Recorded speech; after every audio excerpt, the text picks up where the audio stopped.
أنشطة هذا المركز الافتتاحية. بدوري لا يفوتني أن أحيي هذا اليوم الإنساني والعالمي المرأة والإنسانة والباحثة والمناضلة وغيرها من الأشياء في يومها العالمي. كتاب الأستاذ عبد الله إلكوس الذي هو من أعضاء المؤسسين للمركز، كما ذكر رئيس المركز، الاحتفاء بهذين الكتابين لقيمتهما أولا الشبابية، باعتبار أن باحث عبد الله لا يزال باحثا منذ يهتم منذ مدة منذ أبحاثه الأولى بالفكر الإسلامي وقضاياه، وكذلك بقضايا الفلسفة والخطاب الحداثي سواء نقدا وسواء دعما أو الخطاب الذي سمي بالخطاب التنويري، واشتغل بالخصوص على المسيري. لكن اشتغال عبد الله إلكوس بالمسيري كان اشتغالا حسب قراءتي للكتاب وانطباعي كان اشتغالا منهجيا، ويعتمد إن صح التعبير سياسة ثقافية وسياسة منهجية.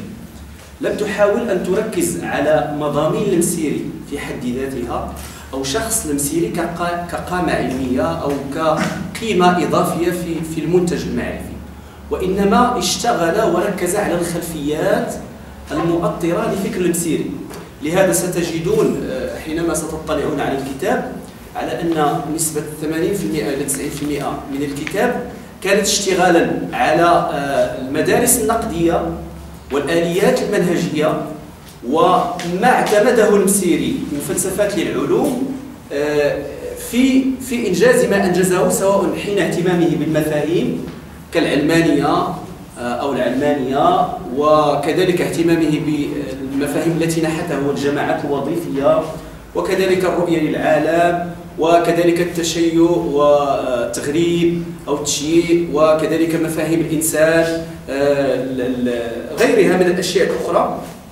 فأعتقد أن نحتاج إلى كتابات من هذا النوع لا تضخم من الباحثين ولا تحاول أن تصنع أصناما فكرية جديدة، ولكن باحترام لمبدأ المراكمة المعرفية. بمعنى آخر، يمكننا أن نعتمد على هذا الكتاب باعتباره اشتغل بنفس المراكمات على الأساسيات والآليات الفلسفية التي أطرت منهج المسيري.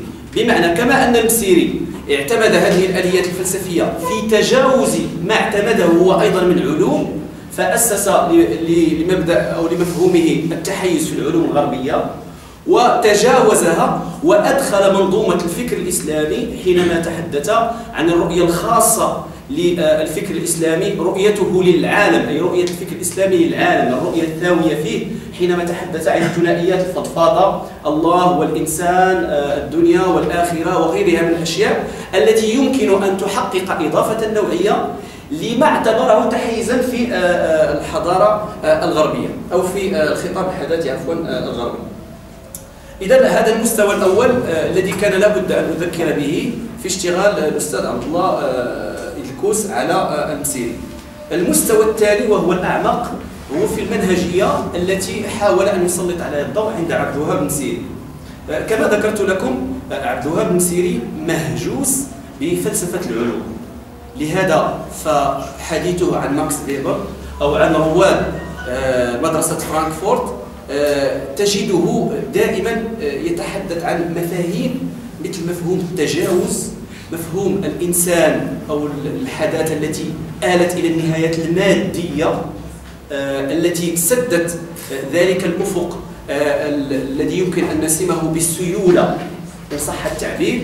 فبدأنا نتحدث داخل هذه العلوم وانسجاما مع الموضة المعرفية إن صح التعبير، أو تلك الخطابات المعرفية الأولى مع مدرسة التجريبية الوضعية المنطقية التي شكلت هاجسا أطر جميع المعارف والعلوم آنذاك. فكانت المعارف والعلوم جزرا متفرقة لا تجمعها روابط كبيرة. فلهذا المسيري حينما تحدث مثلا عن نقد ماكس فيبر لهذه النهايات المادية التي أغلقت نسق الحضارة والخطاب الحداثي الغربي، وخالف هذا الخطاب الحداثي الغربي أسسه وأهدافه الأولى التي كانت تروم تحقيق إنسانية الإنسان والبلوغ بها إلى أبعد مدياتها، وكذلك صناعة الحضارة التي يمكن أن تجعل هذا الإنسان يعيش في رفاهية ورخاء وأكثر احتراما لقيمه ومبادئه، فإذا بها تنقلب دون وعي فتصبح مؤطرة بأسجة مادية تقنية تكنولوجية استهلاكية ذات بعد واحد اللي هو البعد المادي فقط، مغيبة كل الأبعاد الأخرى. كما تعلمون فلسفة العلوم آنذاك مع الوضعية التجريبية كانت تتحدث فقط على أنه لا يمكن عن ذلك العرف التقليدي اللي هو علمي وغير علمي آنذاك، فكان كل ما لا يخضع للتجربة لا يمكن أن نسمه بصفة العلمية، وكل ما هو خارج هذا الإطار فهو يدخل في دائرة الخرافة والأسطورة والغيب والميتافيزيقا وغيرها من الأشياء الأخرى.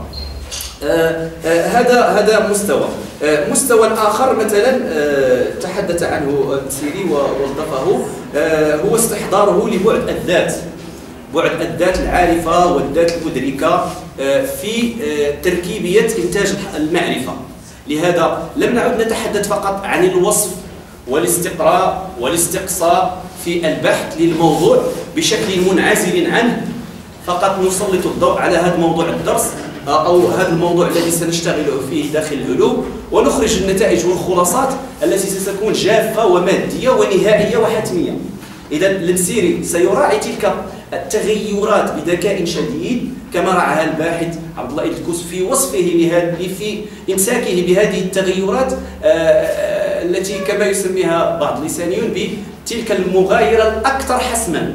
إذا تلك المغايرة الأكثر حسما في تطور العلوم، وهو حينما بدأت العلوم تعي حدودها وتدرك عن وعي أن هنالك مجالا للا معلوم ومجالا للمجهول ومجالا لما هو غير ممكن وصفه أو ممكن أن نصفه وفق حدود نقارب فيها الموضوعية. لهذا المسيري كما تحدث الأستاذ في كتابه تحدث عن المفهوم الأكثر تفسيرية.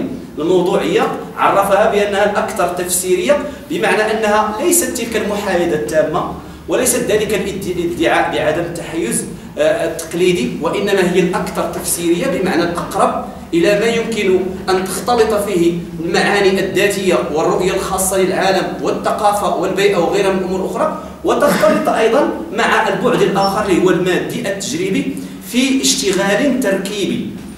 لهذا المسيري من هنا سيدخل إلى ذلك البعد التركيبي في الإنسان، وسيتحدث عن الإنسان ذي الأبعاد المتعددة، وستكون هذه هي نافذته مجددا لكي يدخل أيضا المعرفة الإسلامية من هنا، حينما سيضيف البعد الآخر الذي يمكن أن يكون داخل هذا الرؤية الإسلامية للعالم. هنا مسألة أخرى كانت ذكية من الأستاذ عبد الله إدريس، أنه لم يحاول أن يعطي تلك الصبغة الإسلامية للمسيري المدافعة عن البعد الإسلامي، كأن المسيري حامي حمى الملة والدين وحافظ بيضة الإسلام من الحداثة الرهيبة والخطيرة.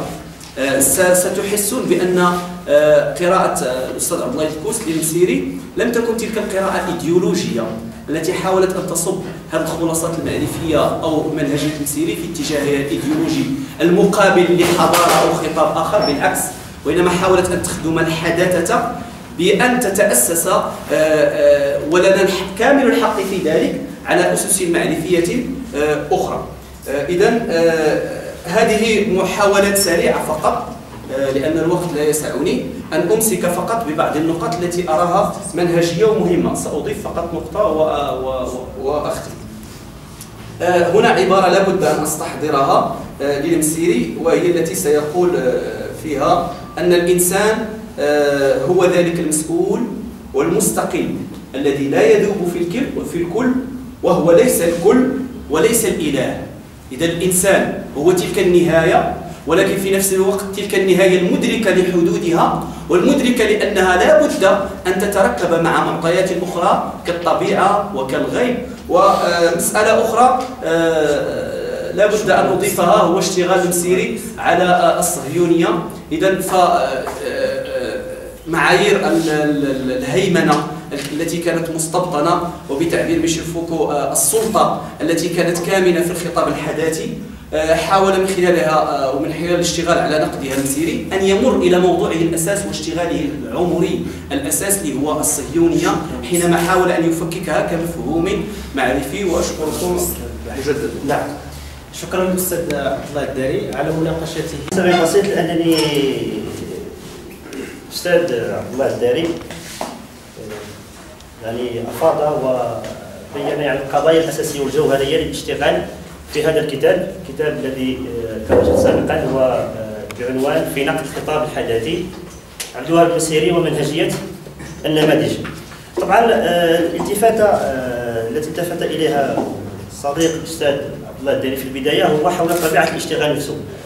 طبعا نحن يعني من خلال دراستنا واطلاعنا على مجموعة من المشاريع النقدية تسود هذه المشاريع الاشتغال حول مضامين، حول نصوص.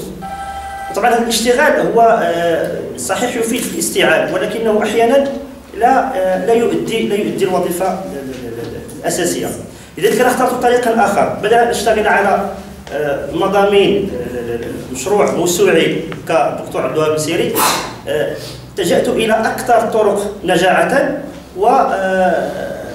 وهي الاشتغال حول الاليات التي يعمل بها او يشتغل بها الدكتور عبد الوهاب المسيري في نقده، فيما يخص بالضبط نقده للخطاب الحداثي، لان الدكتور عبد الوهاب المسيري كما تعلمون هو اشتغل على مجموعه من القضايا، ولكن الرابط الاساسي بين هذه القضايا هو هذه المنهجيه او هذه النماذج التي اشتغل بها الدكتور عبد الوهاب المسيري في مشروعه الضخم الذي المسيري كتب فيه اللغه والمجاز، كتب في العلمانية مجلدين، العلمانية الشاملة والعلمانية الجزئية، كتب كتاب مجلد ضخم حول الجامعات الوظيفية.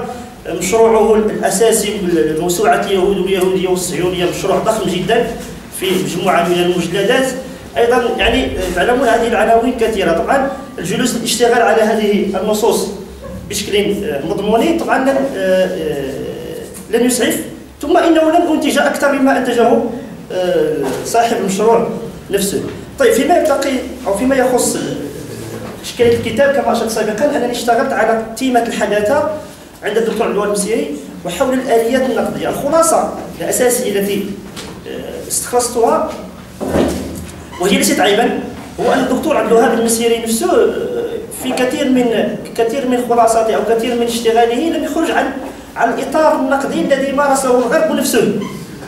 يعني حينما تحدث عن الاغتراب والتشيع في المنظومة الإمبريالية، وحينما يتحدث عن العقل الأداتي وعن الهيمنة التقنية، هذا يعني اشتغل عليه رواد النظرية النقدية في مدرسة يعني أو يسمى بمدرسة فرانكفورت، بدءا بهوركهايمر وانتهاء بهابرماس اليوم. إذن هذا الاشتغال هو أولا يفيد التواصل، لأنه من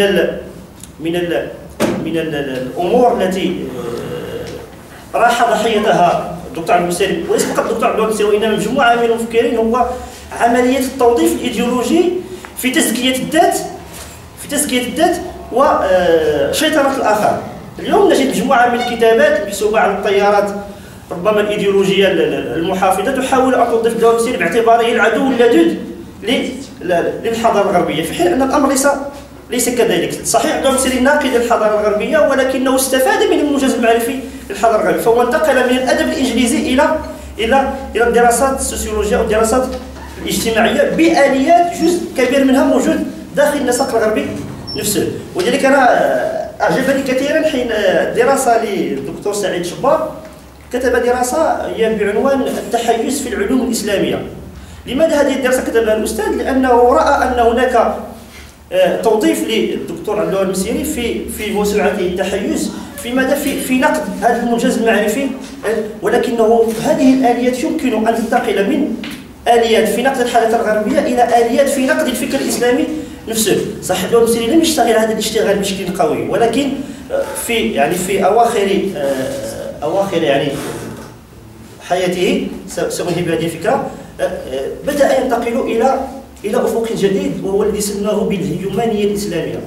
بدأ الدكتور عبد الوهاب المسيري يتحدث عن نزعة إنسانية إسلامية ولا يمكن التأسيس إلا بنقد مزدوج، نقد للمنظومة الحداثية الغربية التي انتهت إلى التشيع، ونقد للمنظومة الإسلامية التي استلبت الإنسان